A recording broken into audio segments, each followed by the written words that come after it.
Hello everyone. So in the last lecture we started with electromagnetic spectrum, wherein we discussed about different type of rays, or based on the wavelength we classified them. Like if you go this way, the wavelength was increasing, and if we like go in the left manner, it was energy which was actually increasing. So what we saw last time was based on this spectrum. We were onto UV spectroscopy, which falls in between this X-rays and IR. Visible go hand by hand with UV only. So we saw that 200 to 400 nm is the range of visible spectroscopy, and we saw that it helps in electronic transitions of the electron, and which was like followed by vibrational in IR spectroscopy and rotational transition in microwave spectroscopy.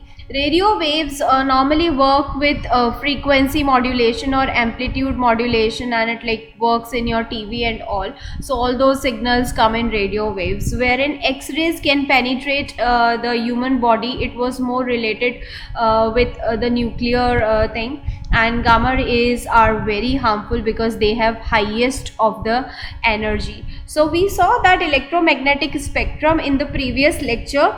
We'll continue with the revision, and then we'll see what we are going to cover in the next lecture.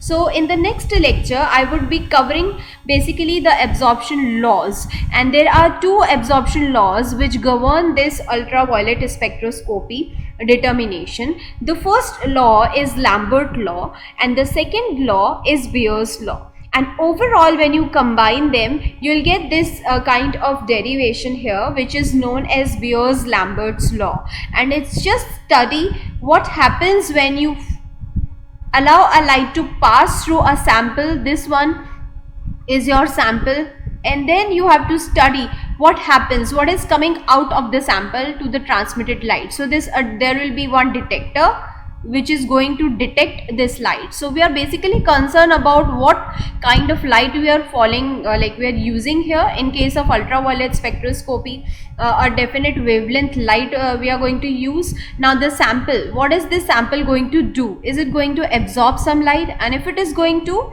absorb some light, whatever light is getting out of this cell, this is basically known as cuvette. So like in this particular cuvette, if you have placed a sample, what is this sample doing? If it is absorbing some light, or it is transmitting as such. So what is the difference between incident light and transmitted light? That we will be able to know with the help of detector, and this detector will let us know of what wavelength the light is absorbed, or if it is not absorbed at all. And using this particular law, which is Beer-Lambert law, we'll be able to find out the absorbance of a particular sample. So here you can see that the absorbance is directly proportional to concentration and length.